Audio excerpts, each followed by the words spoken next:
Chicago, and there is a much more insidious reason for it than he's letting on. And I've got 4 interviews this week. I speak with Governor Wes Moore about redrawing his state's maps, Tommy Vitor about Republicans' disastrous town halls, Attorney Norm Eisen about Trump's latest loss in court, and Zach Walz about his run for Senate in Iowa. I'm Brian Tyler Cohen, and you're watching No Lie. The latest pronouncement from Donald Trump is that he's preparing to send troops into Chicago. And there are 2 reasons for this. Both are nefarious, but one that's truly cause for alarm. The first reason, pretty clear on its face. Trump is an autocrat, and autocrats want centralized power and control. By putting boots on the ground in the cities, he can effectively co-opt power that would otherwise belong to the states. Anyone on the right who claims to be a strict constitutionalist while Donald Trump tramples on the 10th Amendment to the Constitution is showing their entire ass right now. But then again, I know it's not breaking news that Republicans are hypocrites. He may very well do exactly what he did in LA, which was to send the troops in, knowing that doing so would incite violence. And it did, and he used that as a pretext to be able to retroactively justify his decision. So he's not looking to quell any violence in the cities, he is expressly looking to exacerbate it. But the second reason is far more worrisome, and if you follow my content, you know that this is something that I've been relentless about calling out. This isn't only about exercising power now, it is about laying the foundation to be able to do it during the election. Remember, Trump already tried once to seize voting machines in Georgia. He already tried once to block certification of the election in Congress. He already incited an insurrection at the U.S. Capitol. But he didn't have the tools in place to be able to succeed in those efforts. For as horrific as he was, Bill Barr, his attorney general, called Donald Trump's stolen election claims bullshit. That was his words. And of course, he had no one in the states that are willing to actually carry out his plans, like seizing those voting machines. But we're in a completely different world right now. Pam Bondi, the current attorney general, won't stop Trump from acting on his worst impulses and any bogus stolen election claims. Neither will Dan Bongino or Kash Patel or Stephen Miller. And now, if he's also got boots on the ground because he's deployed these troops to the states under false pretenses and he asked them to seize the voting machines, what's going to stop them this time? Of course, the answer to that question may come to us soon. Gavin Newsom is suing Trump in court in California over his troop deployment. He did try to get an injunction when the troops were first deployed, and the courts didn't go for that, but their refusal to offer an injunction doesn't offer any insight into how they'll ultimately rule on the merits of this case, so it could truly go either way. But the point is that if Trump loses, then other states now have a legal framework to be able to challenge his troop deployment across the country. And by the way, if Trump appeals his loss and loses again at the appeals court, then that becomes legal precedent that other states could point to, which is even worse for him.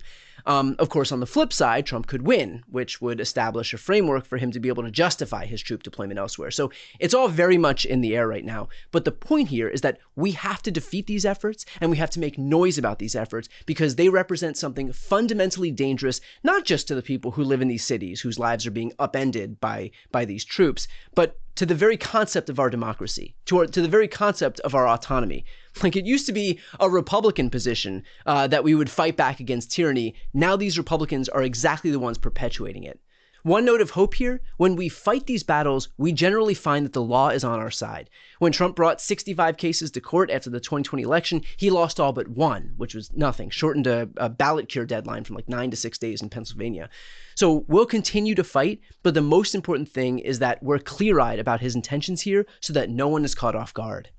Next up are my interviews with Wes Moore, Tommy Vitor, Norm Eisen, and Zach Walz. But first, here's a quick word from some sponsors. No Lie is brought to you by Everyday Dose. Now, I love my coffee routine, but I don't like the way that it makes me feel. I love having something to drink in the morning. I love having that constant routine. Then there's the jitter part, and I'm not really good with that at all. I have a pretty sensitive stomach, and so I've been looking for a solution. Everyday Dose has the classic coffee taste that you love without those nasty side effects, plus added benefits. That means no crash and no jitters. Everyday Dose offers coffee that does more. Coffee Plus features 100% Arabica coffee enhanced with functional ingredients for smooth energy, calm focus, gut health, and skin support. Again, no crash, no jitters. The all-in-one coffee that makes you feel as good as it tastes. Coffee Plus is available in 2 varieties. There's the mild roast, which is smooth and light-bodied with 45 milligrams of caffeine. Medium roast, which is rich and full-bodied with 90 milligrams of caffeine. Both feature 100% Arabica coffee enhanced with functional ingredients for a smoother, more focused energy boost. Ingredients undergo third-party testing to ensure purity and potency, free from mold, and rich in active compounds. So we have exciting news right now. You can find Everyday Dose in Target stores across the country. Celebrate with a buy one, get one deal. Just buy any 2 Everyday Dose products at a Target store near you, and they'll pay you back for one. Visit everydaydose.com/Brian for more details. That's everydaydose.com/BRIAN. No Lie is brought to you by Shopify. Now, first and foremost, Shopify is the commerce platform that I use for my own website. I know I'm like a lot of you in saying that I don't really know how to use the back end of websites. I'm not super technologically savvy, which is why Shopify has been so useful. It is so easy to use. The interface is so user-friendly. And most importantly, they do all the hard work for you. So it's pretty much plug and chug at this point. Shopify is the commerce platform behind millions of other businesses around the world and 10% of all e-commerce in the United States, from household names like Mattel and Gymshark to brands just getting started, including my own brand, BrianTylerCohen.com. So what if I can't design a website? Shopify's got you covered from the get with beautiful, ready-to-go templates to match your brand style. What if I need a hand? You can get help with everyday tasks like enhancing product images, writing product descriptions, or generating discount codes with Shopify's AI tools created for commerce. What if people haven't heard about my brand? Shopify helps you find your customers with easy-to-run email and social media campaigns. And what if I get stuck? Shopify is always around to share advice with their award-winning 24/7 customer support. Turn those dreams into and give them the best shot at success with Shopify. Sign up for your $1 per month trial and start selling today at shopify.com/BTC. Go to shopify.com/BTC. Shopify.com/BTC. I'm joined now by the governor of Maryland, Wes Moore. Thanks for joining me. Thanks, Brian. Good to see you, man. So the last time we spoke, it was kind of this theoretical discussion about maps and redistricting. Texas had not yet moved forward with their new maps to grab 5 seats from the Democrats. That's all a reality now. Those maps have passed the state legislature. They'll be signed by Greg Abbott, I'm sure, imminently. And so in terms of what you're able to do to kind of counteract this power grab by Republicans in Maryland, what would be the impetus for some move forward? I know that you said you're open to it, that you've been speaking to the legislature, but what would it take for actual, to go from hypothetical or theoretical to actually, okay, let's get moving on this? Well, I think everybody in Maryland right now is looking at what's happening around the country. And if, as the country continues to move in this direction, I think that means other states, to include Maryland, will have to look to evaluate to make sure that our maps are fair as well. And honestly, the thing about it, Brian, is I actually can't stand this. And I think it's actually one of the things that people don't like about politics is the whole gerrymandering and, mid-cycle, without any new data, without any new census data, people saying, oh, let's rearrange maps. But this is what the president is forcing. And again, the thing that gets me about it is it's actually very similar to what he did in Georgia, where he calls up election officials and says, hey, find me votes. And now he's basically doing the same thing, except with redistricting. And again, this was the thing that he did in Georgia that actually got him indicted. And now he's going around calling different states and saying, hey, can you get me X new congressional districts? Can you give me Y new congressional districts? So I think it's one of the things that there's just continue to be this feeding into the thing that makes people absolutely exhausted about politics in the first place. And so I actually wish, if in an ideal world, you get Congress to actually pass legislation that actually bans gerrymandering, right? If Congress could do that, you could actually, I think, help to solve this thing where you say you cannot do mid-cycle gerrymandering of our congressional districts. However, if Congress is not going to do this, and if Congress is not going to do the right thing, then 100% all options should be on the table and will be on the table in the state of Maryland as we continue to see how this thing continues to evolve. Do you view Maryland's position as being there to neutralize if we see this kind of thing happen in Missouri, for example, or Indiana? If they move forward, does that very much in the same way that Newsom viewed his effort to neutralize what happened in Texas, would you view Maryland's place here to be to neutralize what would happen hypothetically in Missouri or Indiana? I would look at Maryland's position as we're just looking to make sure that we have fair maps too. That if these other states are looking to have fair maps, then Maryland's going to have fair maps too. Okay. So there's no trigger mechanism or anything like that.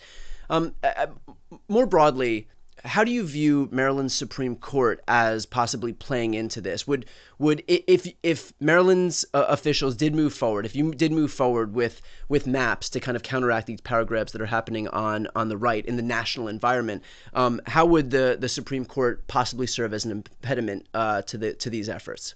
Yeah, well, it is something that the Maryland Constitution does matter in all of this, and I think it's something that the state legislature or the members of our General Assembly are going to have to align, because it is something that the General Assembly has to be involved with the process. The General Assembly has to make sure that there is legal grounding and legal standing to be able to make sure that everything is everything is above board and can happen.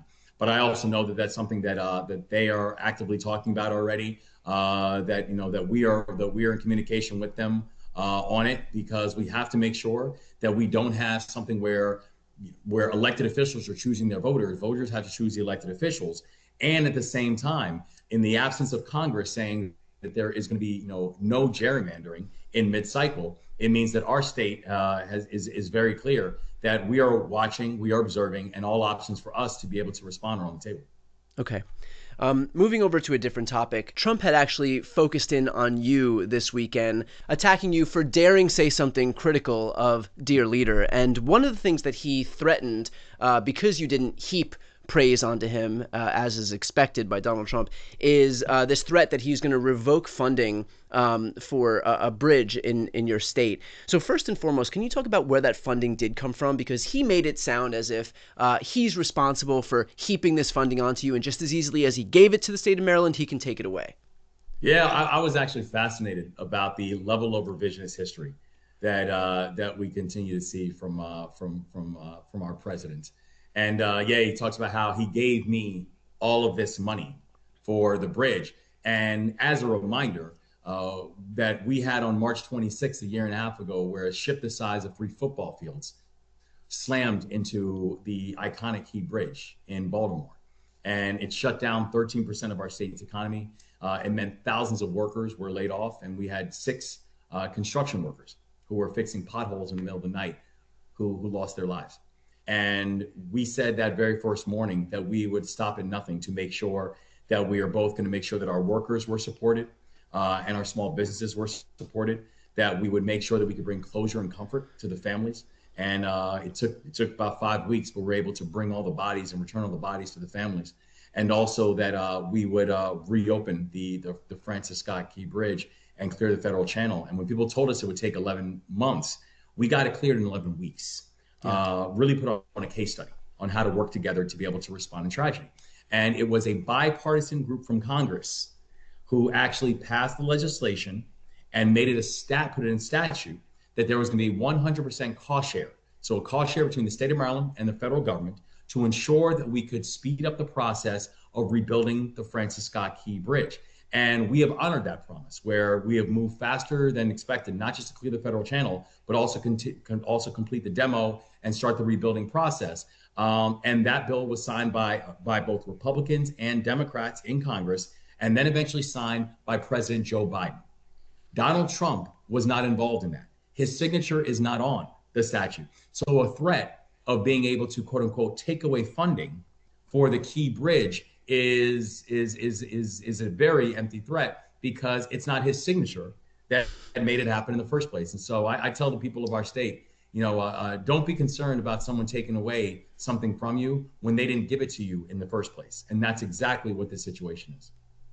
What does it say more broadly, notwithstanding the fact that he was not involved in the allocation of this funding, but what does it say that his beef with you personally, because again, you didn't heap praise onto him, which is what he expects from everybody in this country, that his response here is to hurt an American state and American citizens who live in that state, because he didn't get, like the amount of loyalty that he expected from one person, and so he's going to hurt everybody else as the result of that, despite the fact that his job as president is to keep this country as prosperous and as safe as it can be.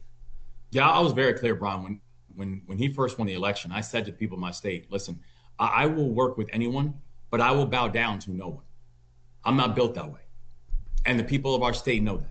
But I look at his decision and what he said recently about the Key Bridge, and what I say is it tracks, because this is the same person that has taken away, that has now pulled back hundreds of millions of dollars in previously allocated capital to the state of Maryland. This is someone who has pulled away resources from NIH. This is someone who's pulled away resources from Social Security. This is someone who's now responsible for firing over 12,000 Marylanders who are federal workers, people who are doing things like making sure that our food is safe and making sure that our critical infrastructure is protected. This is a person who has denied federal support to our folks in Western Maryland who suffered historic floods. And then FEMA has, and despite the fact that we not just hit, but exceeded the benchmark on what is required in order to apply for federal relief funds, that FEMA then turned around and said that no support of Maryland is warranted. That this is a person who was decided in the middle of a press conference without speaking to anybody about it, nor to actually a Congress or a GSA that put it in place, that the FBI building was not coming to the state of Maryland. So this is a person who these are not glancing blows at Maryland. These are direct shots that have happened ever since he has become the new president of the United States. And what's really wild about it is when you're talking about doing things like declining FEMA funds to Allegheny and Garrett County, when you're talking about things like saying, well, I'll just pull back bridge financing, which is going to most impact communities like Dundalk. Do you know what they all have in common?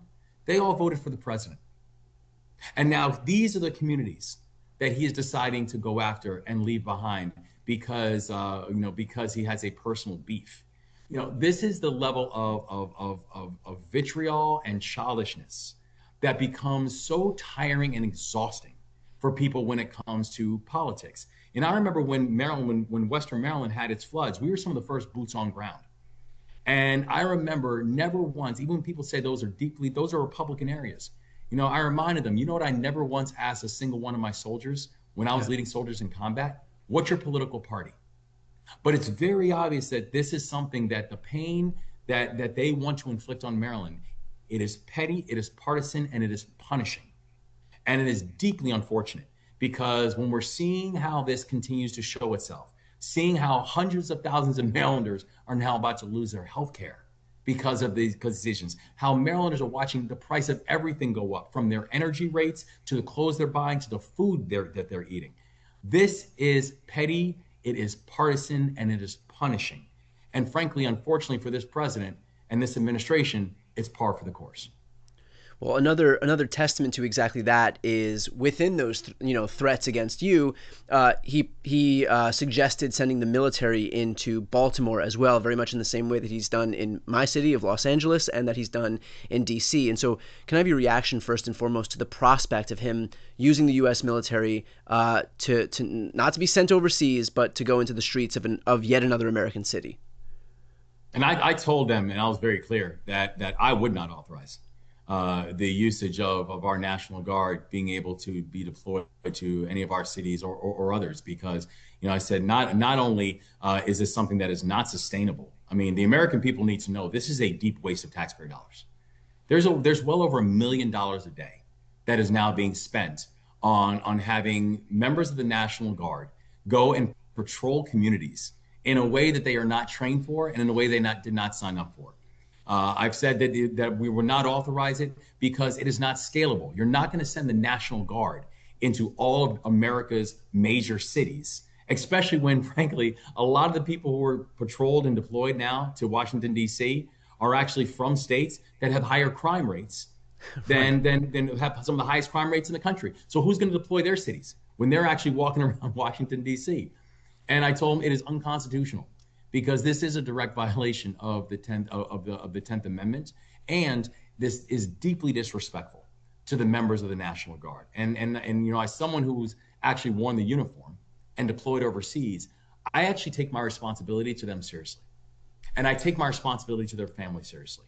And to ask them to go and to activate for a mission that is theatrical and to a mission that they are not trained for is deeply problematic and frankly deeply offensive to me and to a lot of other people who've actually worn the uniform in this country. And so I have said, and I will continue to say, that I will not authorize it. And if there's one thing that I know the Constitution and I know the oath that I took, and I plan on standing by both.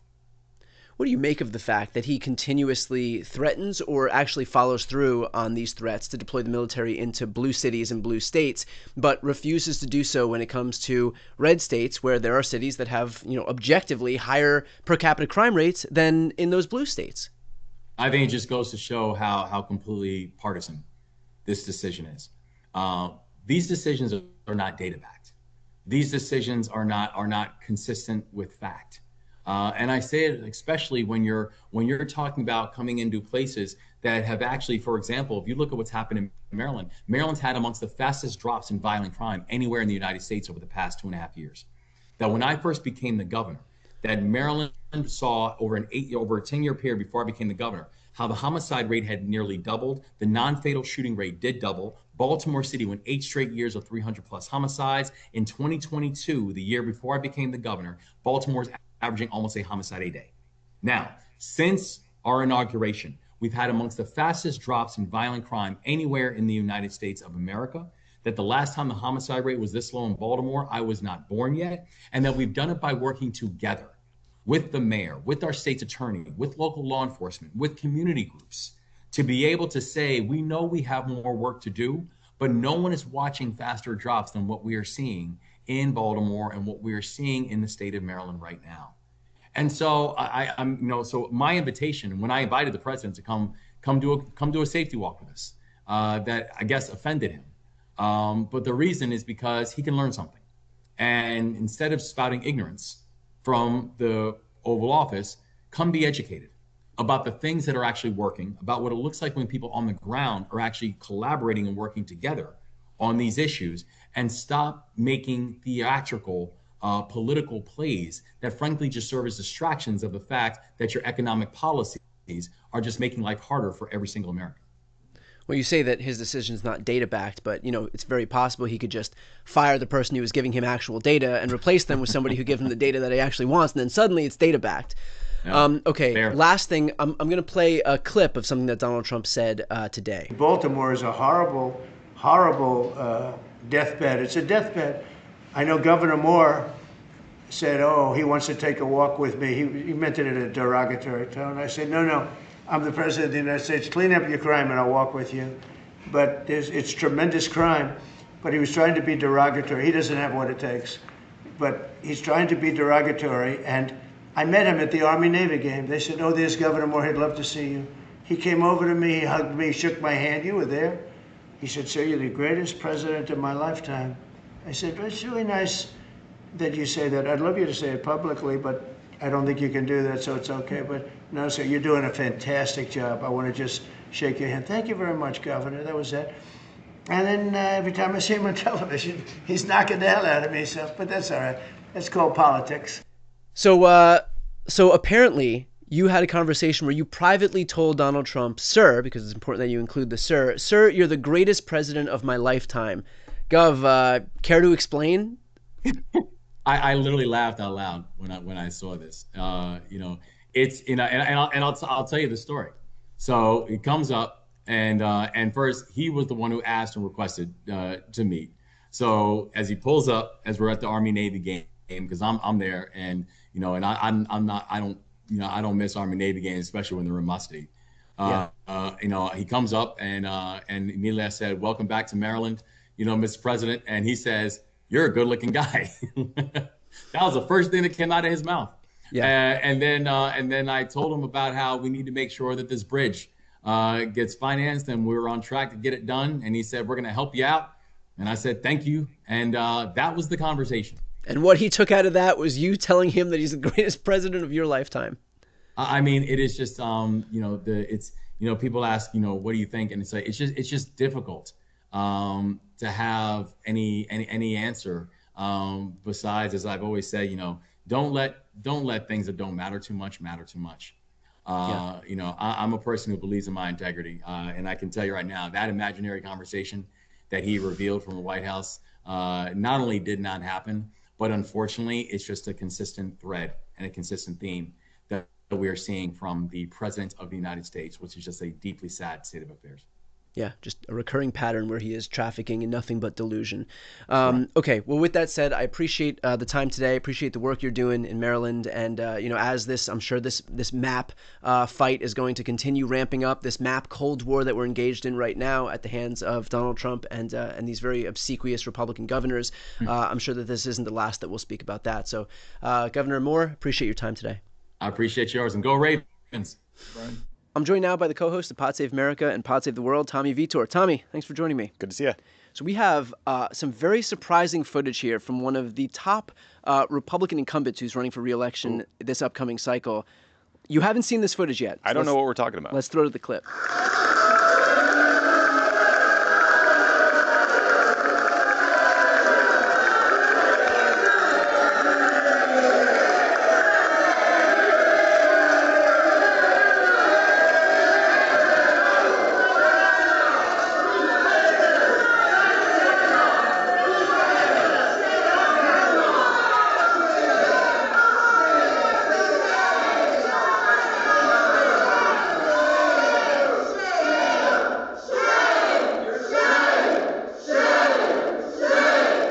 So I love how he steps in and instead just quells the booing and incites chants of shame.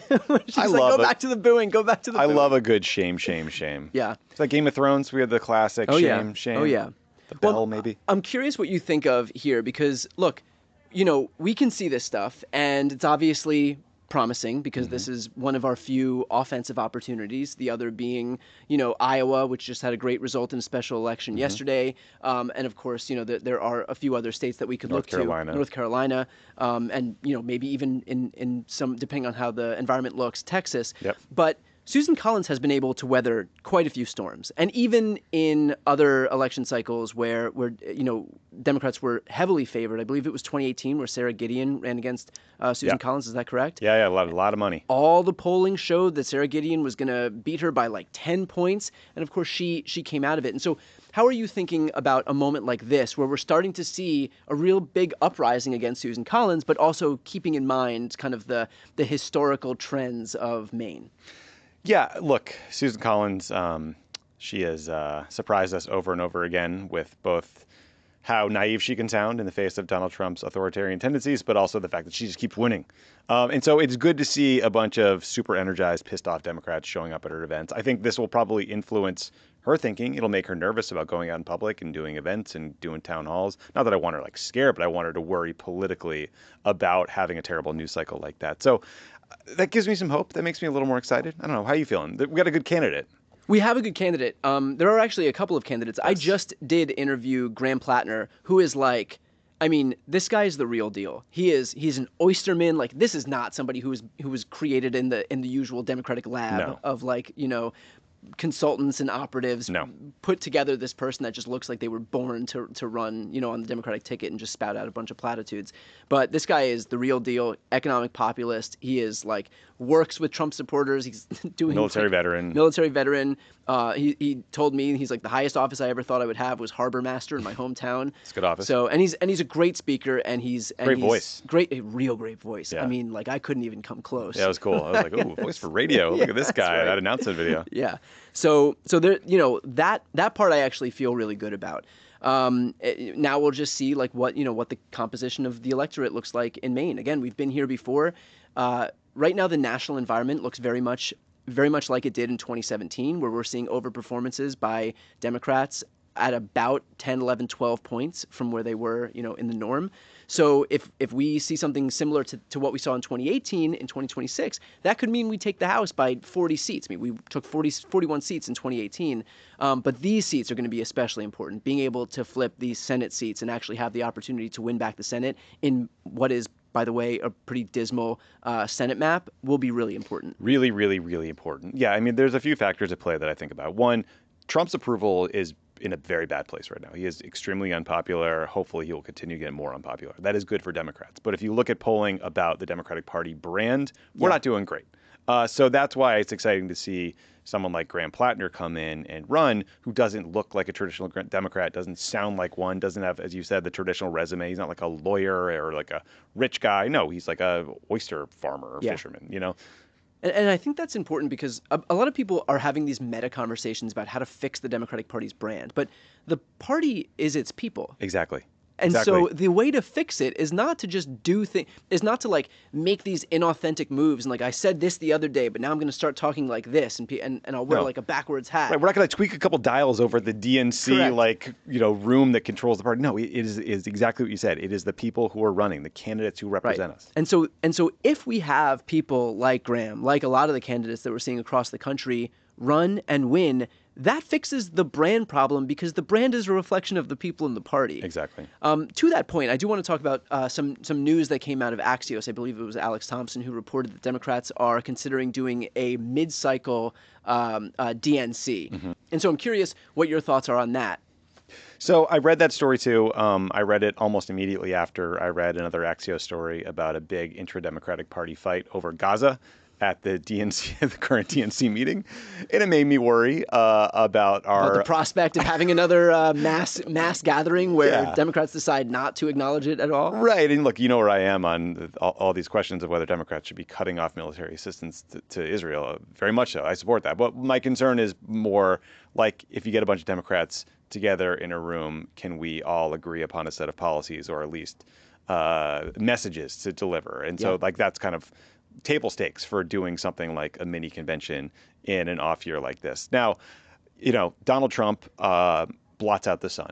Every day he wakes up and he truth social something, or he has an event or a 4-hour cabinet meeting, and he dominates the news cycle like no one I've ever seen in my life, no one I've ever seen in politics. And so Democrats, we need to be creative and think of new ways to grab attention back, get our message out, showcase people and candidates within the party, and talk about what we are and what we stand for. Maybe this gives us that opportunity. So I don't want to like poo-poo new ideas or creative ideas, but, you know, I'm sort of two minds about it. Yeah, I know that you and I have spoken about this on a video that we did for Pod Save America's YouTube channel. So if anybody who's watching this right now is not yet subscribed to Pod Save America's YouTube channel, go ahead and subscribe. I'm going to put the link on the screen and also in the post description of this video. Great way to support independent media more broadly. But you and I were talking about this, and, you know, on one hand, it is good to have opportunities where if we have a mini DNC, then that means that at least for a few days, Democrats get to dictate the narrative. They get to drive the news cycle just because that's where all of the, you know, like when you're handed a stage, it's hard not to garner attention as the result of it. But then there is some concern as well on the flip side of that is it does feel very top heavy, and it feels and the energy in the party right now is not at the top, it's at the bottom. It's at the grassroots level. And I think having an event where it feels like, I mean, it's literally the DNC. So having an event where things are dictated by, you know, the folks at the top and the leadership at a time where there's a lot of distrust and disgust, you know, aimed at those people, and a lot of hope aimed at the people who are in the grassroots and who are running for these offices right now. And I do hope that we see something of a Democratic Tea Party as we head toward 2026. Doing this right now feels a little bit like we're heaping attention onto the wrong folks. Yes, it is quite top heavy. It will certainly be like kind of dictated by the top, right? Like who speaks, what the messages are, what the themes are. And it's also literally staged. You know, like this is an event on a stage with production, and, you know, and it kind of like, I don't know, a bit of it harkens back to a bygone era when, you know, conventions were all about giving something to the 3 networks and, you know, getting all these people to watch. Well, let me ask you, because we see a lot of these like Turning Point USA conferences and CPAC, and those still have legs. And so how do you differentiate those? Well, yeah, look, I think that Turning Point USA and CPAC have been unbelievably effective because they are gathering places and organizational tools for organizations that are not the party. Like they are doing their own specific missions. Like CPAC was this inexorable pull of the Republican Party as far right as humanly possible until it's the craziest people, you know, in the party who are now in charge in the White House. Success. Yeah. TPUSA, they were all about going to college campuses, making, you know, trying to convert people to being a Republican or to make young conservatives feel like they were not alone, or they could talk about, you know, being a Republican and not be embarrassed at a time when Republicans weren't seen as cool. So I do think like both of those organizations have been quite successful at their missions. Now, a part of it is these like big events, these gatherings. It sounds like the TPUSA ones are just debaucherous.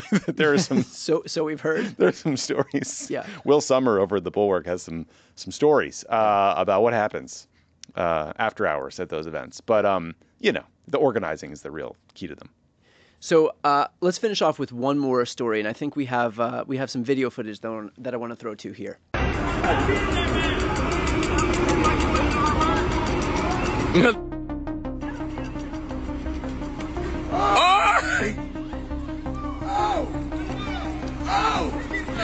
Fucking God! Fucking God!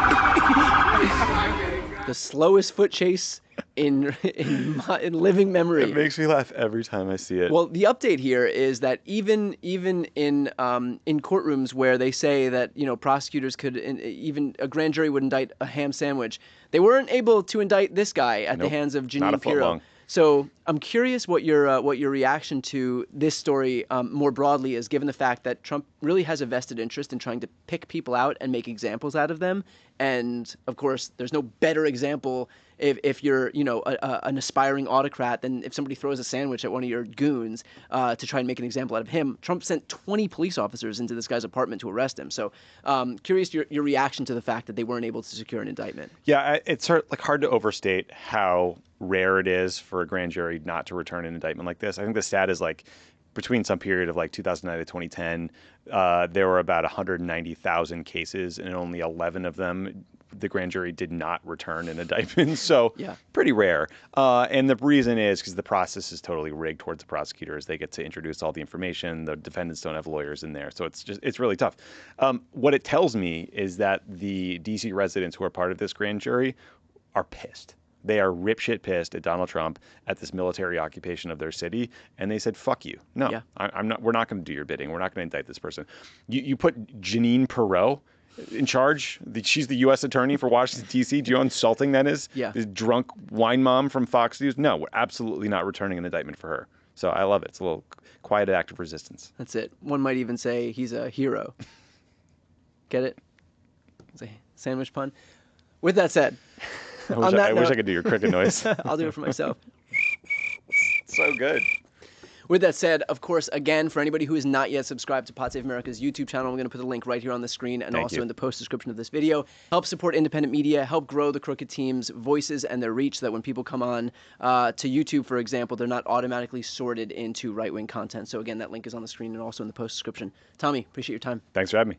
I'm joined now by the founder of Democracy Defenders Fund, Norm Eisen. Norm, thank you so much for coming on. We have major news right here that really shook up the entire economic world because it puts at risk the independence of the Fed, of our entire monetary policy, and that is Donald Trump's decision to try and fire Lisa Cook, who is one of the Fed governors. So can you explain the pushback that's happening at the hands of Lisa Cook right now? Yes, Brian. As you know, the bedrock of our prosperity as a nation, and really the kitchen table strength of American families, is that we have a strong dollar, we have a reliable dollar, we have a Federal Reserve that is in charge of managing issues like inflation. If you attack the independence of the Federal Reserve, their ability to do their job, you weaken the prosperity of every American. And that's just what happened when Donald Trump baselessly announced last night, sent a letter saying that Federal Governor Lisa Cook, the first Federal Reserve governor who's an African-American woman in the history of that institution, was being terminated. He claims that it meets the legal standard of for cause, but that's a joke. There's no basis that's been established in law for this termination. Immediately, the dollar weakened. The dollar got worse on exchange rates. That hit all of our pocketbooks. That's the meaning of Fed independence. It keeps us prosperous as a nation. Once again, like with his tariffs, like with the big brutal betrayal, the tax cuts for billionaires, taking away healthcare from average folks, he's hit us in the wallet again, almost as if he intends to harm the American consumer. So I got to ask first and foremost, the only way that Trump has a legal basis to go ahead and fire Lisa Cook is, as you know, for cause. Now, he's trying to gin up some scandal about mortgage fraud, which is a claim that this administration has leveraged not just on Lisa Cook, but also on other people who they view as political opponents, including Adam Schiff. But can you talk about the legitimacy of this claim as it relates to Lisa Cook? It's utterly ridiculous as to Lisa Cook. The same is true with very similar claims that are being made about Donald Trump's adversaries, Adam Schiff and AG Tish James. In the case of Lisa Cook, what you have is the head of the federal agency that regulates mortgages, a sharp Trump partisan and campaign donor, Bill Pulte, who has launched these smears against these three adversaries of Trump. Of course, Donald Trump has a historical grudge against Adam Schiff for leading the first impeachment, where I was a counsel. Tish James for prosecuting his own mortgage wrongdoing. And here with Lisa Cook, it appears what he wants to do is get one of his cronies on the Fed, undermining the independence so it can do what it wants. But as a legal matter, Brian, pause means doing something wrong on the job, inefficiency, neglect of duty, malfeasance in office. It's all job-related stuff.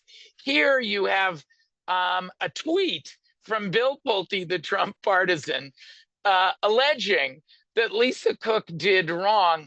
That is not a legal basis for cause. No wonder she and her lawyers are saying they're going to litigate it. They should, because as has happened so many hundreds of times, if this matter goes to court, the courts are going to say, what? Again, first Adam Schiff, then Tish James, now Lisa Cook. Give me a break. The courts are going to be very skeptical. As of right now, practically speaking, is Lisa Cook fired? Is she showing up to work? What are we dealing with in terms of the logistics of actually going to her job? Donald Trump's pronouncement that she's fired has no legal basis. In my view, it's null and void. She says she's going to show up for work. She should show up for work. And of course, she should litigate this matter, because what Donald Trump is doing once again, he's abusing the rule of law. He's turning us into a police state, not the United States. We don't have presidents who criminalize their grudges against their political adversaries. That's not what America is about. It's like something out of the nightmares of the 20th century. So that's why the courts have rejected him so often. He's lost another big case today where he sued the entire federal judiciary of the District of Maryland. And a conservative judge, it was not a liberal Democrat, said this is laughable, threw the case out.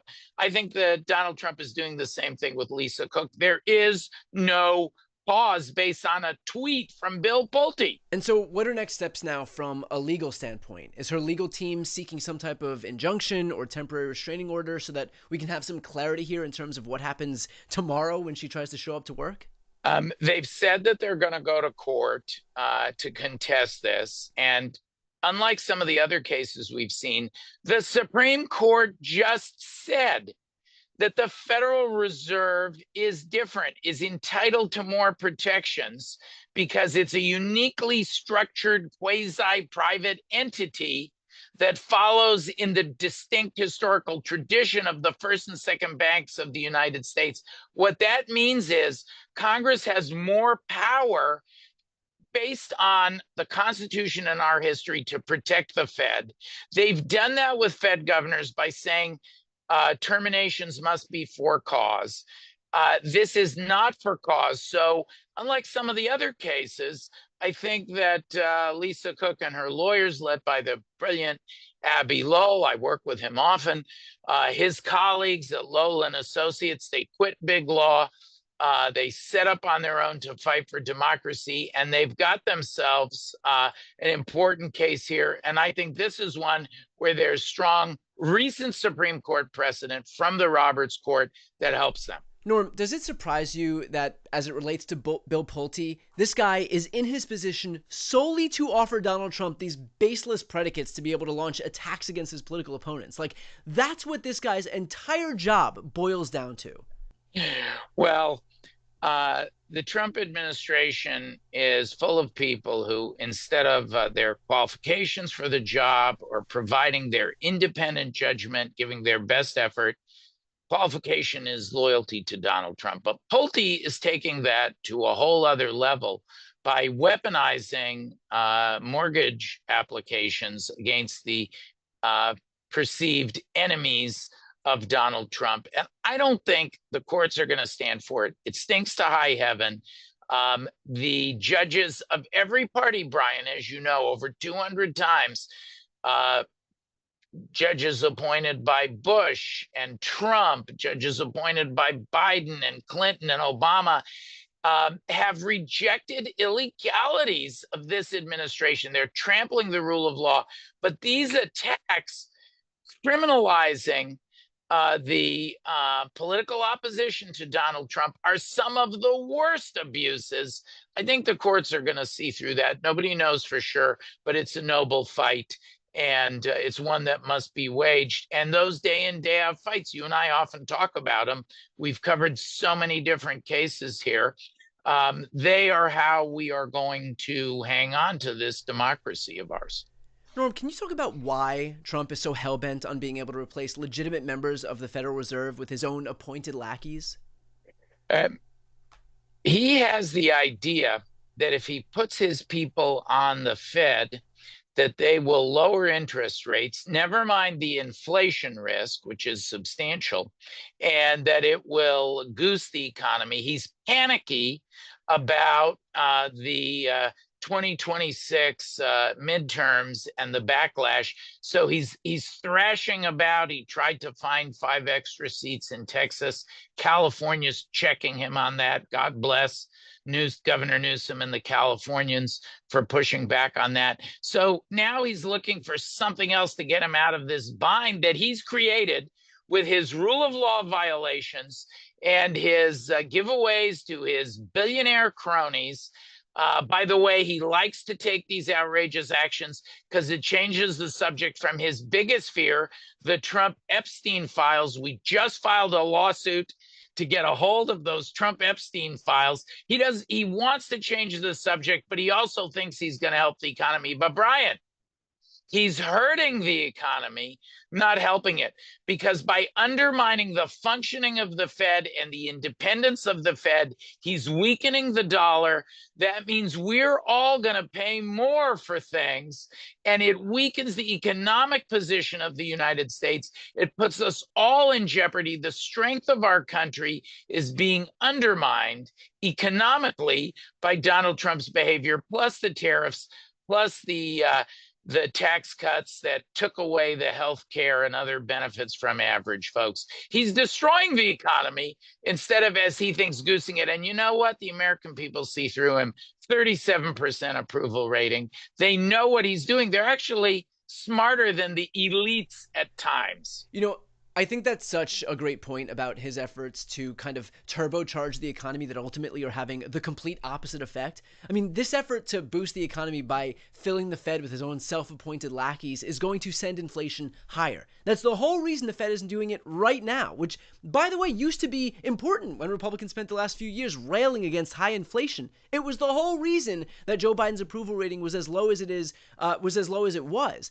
And now Donald Trump's approval rating, to that exact point, is as low as Joe Biden's was, with inflation rising every single month since March.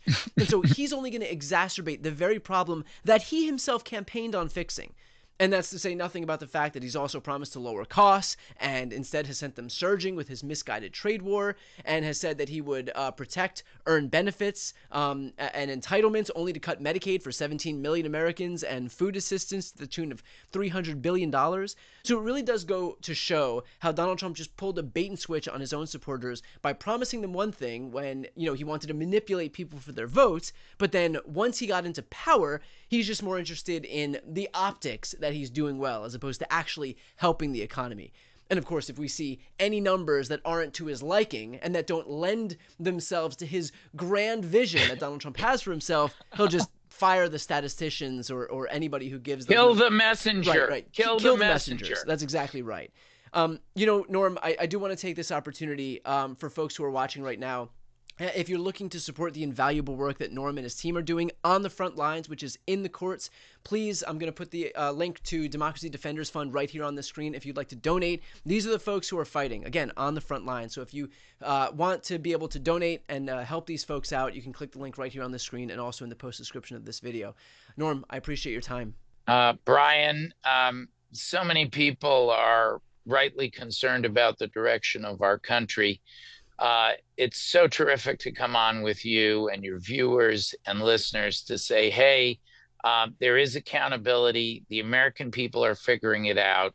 And the courts are an important part, not the only part, but are a very important part of doing that. So have me back anytime.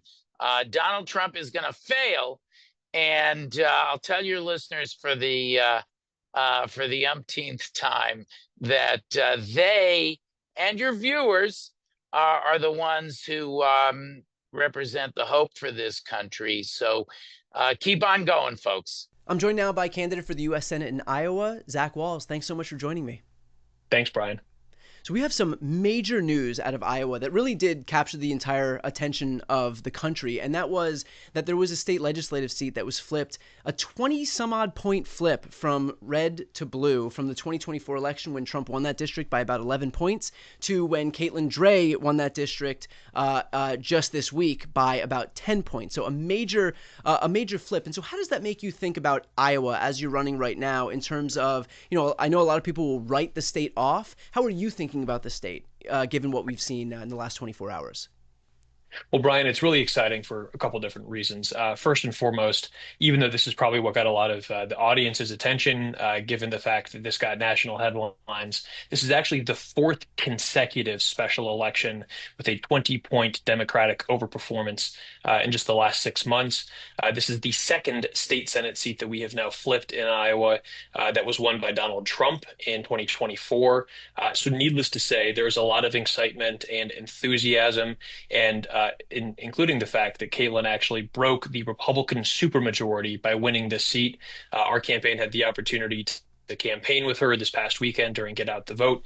Our supporters raised over $7,000 directly to Caitlin's campaign to help make sure that she could stay competitive in the media wars. And it was a real honor to have the chance to get to know her during the course of the campaign and to knock doors with her this past weekend.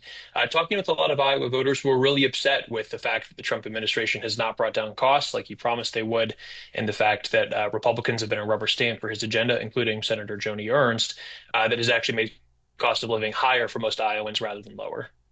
Now, as it relates to Joni Ernst specifically, I'm going to throw a clip right here on the screen of a comment that got her a lot of national attention. You are arguing about illegals that are receiving Medicaid benefits, 1.4 million, 1.4, they are not eligible, so they will be coming off. So people are not, well, we all are going to die. So, for heaven's sakes, folks. Okay, no. So can I have your reaction to that comment? I know that it's a couple of months old by now, but I think the sentiment probably still remains if you're Joni Ernst. Oh, absolutely. I mean, that comment has really put her on the back foot, and I think really put this race on the map, not just here in Iowa, but all over the country. There's been a real groundswell of support for our campaign against her because Iowans, I think, saw, and so many of us all over the country saw just how out of touch she is. I don't think that's a comment that she necessarily makes 12 years ago when she's first running for the U.S. Senate. I think it's a clear example of how she's really gone to Washington, and I don't think Iowans are happy about that. I think it just demonstrates just how out of touch she is, and the fact that she's no longer the person that she once was. As it relates to your race specifically, there was some polling out that tested a bunch of Democratic candidates against Joni Ernst. You scored the highest, and in this hypothetical matchup, you scored 45-44 against Joni Ernst. So how are you thinking about that polling in terms of when you're speaking to folks in that state? And the reason I ask is because, a lot of times when we have these states that have consistently voted red, and I think the last time Iowa voted for a Democrat, if I'm not mistaken, was 2008 for Barack Obama. Is that correct, in the presidential? 2012, President Obama carried it in his re-election. Yeah. So it's been a minute, and I think that we think of a lot of these states as not worth expending energy and resources in places that are just trending in the opposite direction. And so what did that poll result tell you, despite kind of the common knowledge that people might have about your state? Well, I think one thing that's really interesting in that poll is that Joni Ernst's favorability lags 17 points behind where Donald Trump is. So there's an enormous number of people in the electorate who still approve of Donald Trump but have an unsatisfactory view of Joni Ernst, which tells me that there is an enormous number of Iowans who are willing to give anybody a second look who's not Joni Ernst. But our message is clearly resonating with people, which is why we're the strongest candidate to defeat Senator Ernst next November. We are the only candidate who, when voters learned more about the folks who are running, actually moved ahead of Senator Ernst in a direct head-to-head matchup. We know that she's vulnerable, and we know that the agenda that she has voted for is uniquely bad for Iowa. Tariffs have been devastating for our farmers and for our light manufacturers. The cuts to Medicaid are going to have a devastating impact for rural healthcare providers. Mass deportations are not going to be good for our state, and cuts to SNAP are not only going to hurt struggling families, they're going to have a devastating impact on farm incomes, grocery stores as well. And so we know that Joni Ernst has been a rubber stamp for this agenda that is actually raising costs by doing things like ending investments in clean energy that are going to increase utility bills by hundreds of dollars a year in our state. So from my perspective, I think it shows conclusively that Senator Ernst is very vulnerable in 2026. And the only thing I would add, Brian, is that Iowa, despite being perceived as being more Republican over the last few years, as late as 2020, we had 3 of our 4 members of the U.S. House were Democrats. Back when we had Abby Finkenauer, Cindy Axne, and Dave Loebsack. Our state auditor, Rob Sand, continues to hold statewide office. He's a Democrat who has consistently won statewide elections. And Iowa is, in fact, the 3rd most likely state in the country where voters split their tickets between Democrats and Republicans. And so there's no doubt that Donald Trump has been popular in our state. He's won this state in 2016, in 2020, and in 2024. At the same time, Joni Ernst has never had to run in a cycle where the environment is better for Democrats. She's consistently been underperformed Donald Trump in 2020 and the Republican candidate for governor in 2014. So this will be the first time where she's ever had to face voters in a climate that's actually positive for Democrats. And we believe that we are building a coalition that can not just bring new people into the Democratic Party, but can actually win over independents and Republicans. That same poll saw me winning independents by almost 20 points. And in fact, even winning 7% of voters who voted for Donald Trump in 2024, more than any other Democrat in the race. So we've spoken a lot about kind of the negative attributes of Donald Trump and Joni Ernst and the case against those people. But I think, it's important to recognize that there has to be an affirmative case for you as well. And so in terms of what your affirmative case is for voters, that's not just how bad Trump and Ernst are. What has been most resonant in terms of the message that you're bringing to voters? Absolutely. Well, some of your audience may recall a speech that I gave back when I was a college sophomore about marriage equality and defending the freedom to marry for my 2 moms and for all Iowans. And I brought that same level of courage to my entire work in politics and over the last 7 years of serving in the state Senate. I think Iowans are looking for people who have the political backbone to take on leaders in both parties when they're not working for Iowans, whether that means standing up to your own party when it's necessary, pushing for our party to do better and actually be more effective in representing our constituents, or be willing to stand up to Donald Trump when that's what it takes and he's pursuing policies that are bad for Iowa, like the tariffs, where Joni Ernst, on the other hand, has been a total rubber stamp. And so from my perspective, we are laser focused on Joni Ernst. We are focused on the fact that she's been a rubber stamp for an agenda that is increasing costs, that is not growing paychecks, and she has become a part of the problem that she said she'd solve. Back in 2014, she ran for office, said that she would only serve 2 terms in the U.S. Senate, and now she's gearing up to launch her campaign for her 3rd term. It's exactly the kind of typical Washington, D.C. behavior that people in Iowa are sick of, and that's why they're ready to make a change. When you have gone around the state, have you had the opportunity to meet with or talk to Republicans or independents, Trump voters, whoever it may be, who are kind of disillusioned by what they're seeing from the Republican Party, which is this, very clear bait and switch? Trump came into office promising lower costs, lower groceries, lower housing, lower rent. All he's done is launch a trade war that's exacerbated all of those costs. He promised to release the Epstein files. Now they're engaged in the biggest cover-up in American history on that. They promised to, end the Ukraine-Russia war on day one. That hasn't happened. Promised to make IVF free. That hasn't happened. And yet they always manage to find enough political capital to give millionaires and billionaires tax cuts. And so there is this very massive bait and switch happening at the hands of people like Donald Trump and Joni Ernst. Have you heard from the actual voters, though, kind of echoing that sentiment? Yeah, absolutely. So we're talking about exactly the issues that you just outlined, Brian. And I'll tell you, that is resonating with people. We aren't just reaching out to Democrats for the events that we're hosting, whether they're in big cities or small towns. We're reaching out to those independents, and we're reaching out to Republicans, because in order to defeat Joni Ernst in this state, that is what it is going to take. And there are enough people who are frustrated by all of the chaos and the fact that Washington, D.C. is more focused on things that are not lowering costs for Iowans, that they are coming out to our events, they are endorsing our campaign. We're the only campaign so far to have received support from across the political spectrum, and we were the first campaign to receive grassroots donations from all of Iowa's 99 counties, and not all of those donations came from registered Democrats. We are building a new coalition that is going to bring people together, defeat Joni Ernst, and bring some real generational change to Washington, D.C. If I'm elected, I will be the youngest member of the U.S. Senate, although I will be a little older than Senator Ossoff was when he was first elected back when he came into Washington. And so we feel like there's a lot of enthusiasm for the campaign. And it's not just coming from Democrats. There are a lot of independents and even some Republicans who are ready to make a change. Zach, what would it mean more broadly if Democrats are able to win in this offensive opportunity in what is otherwise a pretty dismal Senate map that we're contending with? Yeah, absolutely. Getting to 51 seats in the U.S. Senate this cycle, and we can't just get to 50 because J.D. Vance can break the tie. We need 51 seats in the U.S. Senate, and getting to 51 without Iowa in this cycle is going to be exceptionally difficult. It's part of why we're trying to build a strong 99-county grassroots campaign that learns the best lessons from the Obama campaigns in 2008 and 2012, that puts a real emphasis on meeting voters where they are. And in some respects, just kind of getting back to the basics, right, of actually talking with our neighbors, our family, our friends, the people we see at church or at coffee or at the grocery store about why this campaign matters, and then trying to actually make Iowa a better state along the way.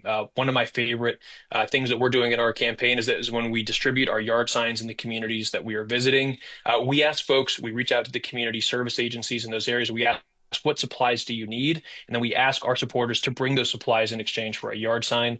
We've gathered nearly 1,000 pounds of supplies to community service agencies across Iowa that are unfortunately in desperate need of these supplies because of where things are with the economy right now and the cuts that are happening in Washington. So we're not just waiting for Election Day to build a better state. We're getting to work right now. And finally, there are going to be a lot of people asking folks for funds and donations, and so why is it important that they donate to a state that they would otherwise have in their mind is redder and more difficult to win than some of the easier pickup opportunities? Again, to get to 51 seats in the U.S. Senate, we have to be competitive in Iowa, and we have to defeat Joni Ernst. And we're not waiting until the primary is over next June to get to work on building out the statewide operation. We're starting today, because if we wait until next June, then it becomes a self-fulfilling prophecy and it's too late. But because this message is resonating with people, and because we have some of the early resources that we need to begin that work, we're asking people for their support. They can go to our website, zachwalls.com, to learn more about the campaign, to make a contribution, and to get involved. We've got lots of grassroots volunteer opportunities all over Iowa, and we're looking for support because that's what it's going to take to build a grassroots operation that's strong enough to go toe-to-toe with Senator Ernst and her billionaire and corporate backers. We made the decision on day one, we're not taking a dime of corporate PAC money. We are 100% people-powered, something that I wear with a badge of honor. And I think when we talk about cleaning up the political corruption and being willing to stand up to the establishment in both parties, this is a great example of putting our values into action. But we can't do it alone. We're counting on grassroots supporters all over Iowa and across the country to make this work possible. And so if this resonates with you, we would love to have your support. And I hope that I can count on folks who are interested in learning more to go to the website and to chip in. Awesome. I'll put that website right here on the screen and also in the post description. If you're listening on the podcast, it'll be in the show notes. Zach, appreciate your time. Best of luck in the campaign trail. Thanks, Brian. To listen to the audio version of this episode, click the thumbnail right here on the screen to subscribe to my podcast. And of course, to see more of my content, the subscribe button's on the screen as well.